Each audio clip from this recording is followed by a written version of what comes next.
Hello everybody, मेरा नाम है नियांशु और स्वागत करता हूँ हमारे इस यूट्यूब चैनल पर। तो आज के इस वीडियो में हम बात करेंगे टाटा की एक ऐसे म्यूचुअल फंड की स्कीम के बारे में जिसको आए सिर्फ 2 साल हुआ है और 2 साल में उसने 20% का रिटर्न लाकर दे दिया। इस म्यूचुअल फंड की स्कीम के बारे में हम हर एक डिटेल जानेंगे।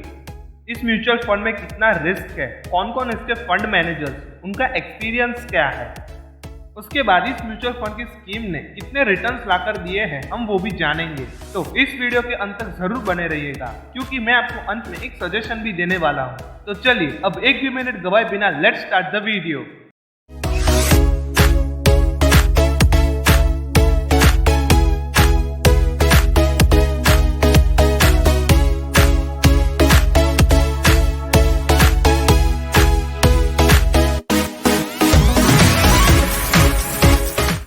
आज हम बात करने वाले हैं टाटा की multi asset opportunities mutual fund के बारे में। अगर हम इसकी प्रोफाइल देखें तो ये जो फंड है वो मिड साइज फंड है और तो और मैं आपको बता दूं कि यहाँ पर जो रिस्क है वो भी काफी ज्यादा हाई है क्योंकि ये जो फंड है वो अभी अभी लॉन्च हुआ है 2 साल पहले।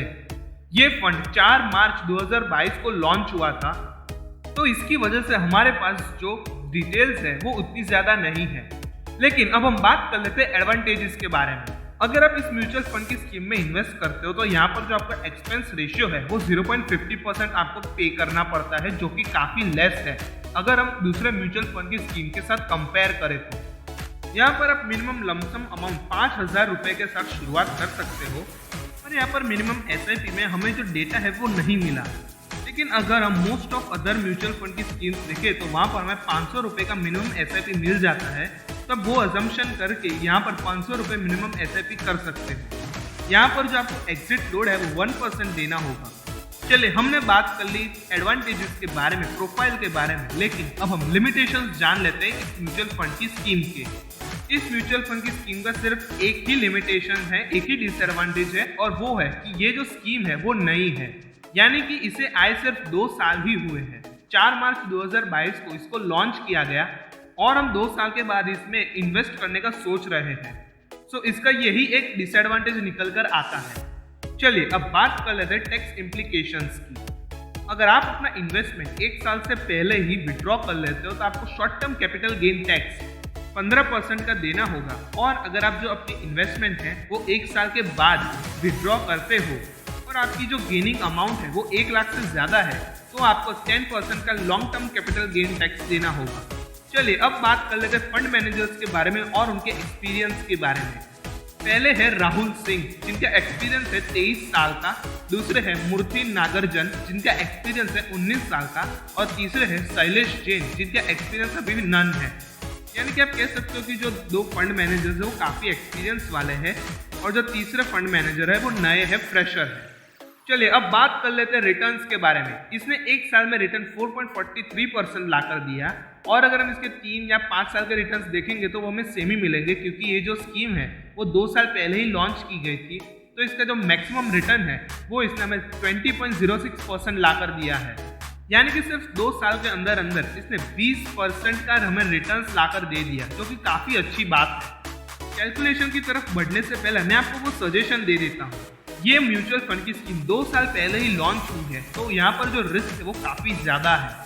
तो मैं ये आपको सजेशन देता हूँ कि आप इसमें लमसम के बदले SIP के जरिए इन्वेस्ट कीजिए क्योंकि आप यहाँ पर बड़ा सा अमाउंट रिस्क पर लगा दोगे। सो उससे बेटर है कि आप धीरे धीरे थोड़ा थोड़ा अमाउंट इस म्यूचुअल फंड की स्कीम में इन्वेस्ट कीजिए। सो ये तो थी एक सजेशन, लेकिन अब हम कैलकुलेशन की तरफ आगे बढ़ते हैं। लेट्स से यहाँ पर मैंने मंथली SIP 5,000 रुपीज़ की है।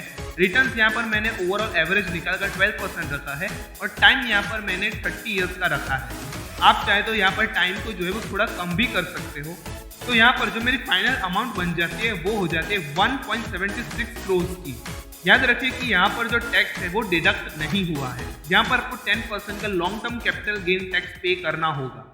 दूसरे एग्जाम्पल की तरफ आते हैं। यहाँ पर मैंने मंथली SIP रुपीज़ 10,000 की है, रिटर्न्स 12%, टाइम पीरियड यहाँ पर मैंने 30 साल का रखा है। तो मेरी जो टोटल वैल्यू होती है वो बन जाती है 3.52 करोड़ की।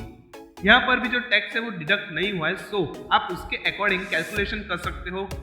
यानी कि इस स्कीम ने आते ही झंडे गाड़ दिए हैं। 2 साल के अंदर अंदर इसने 20.6% का रिटर्न लाकर हमें दिया है। सो आपकी क्या राय है, हमें कमेंट सेक्शन में जरूर बताइएगा। क्या आप टाटा की इस म्यूचुअल फंड की स्कीम में इन्वेस्ट करोगे? अगर हाँ तो हमें कमेंट सेक्शन में जरूर बताएं, और ना तो रीजन के साथ हमें वो भी बताएं। आशा करते हैं वीडियो आपको अच्छा लगा होगा, और अगर अच्छा लगा है और आपको हमारी तरफ से रेगुलर कंटेंट और रेगुलर अपडेट्स चाहिए तो डिस्क्रिप्शन बॉक्स में एक फ्री ग्रुप की लिंक दी हुई है। आप वहां जाकर हमारा फ्री ग्रुप ज्वाइन कर सकते हो, और ऐसे ही वीडियोस के लिए यूट्यूब पर हमें लाइक, शेयर और सब्सक्राइब कर लीजिए हमारे चैनल गोल्ड फाइनेंशियल ज्ञानशु परीक्षा चैनल को, और बेल आइकन को प्रेस कर दीजिए ताकि हमारे वीडियोस की नोटिफिकेशन आपको मिलती रहे।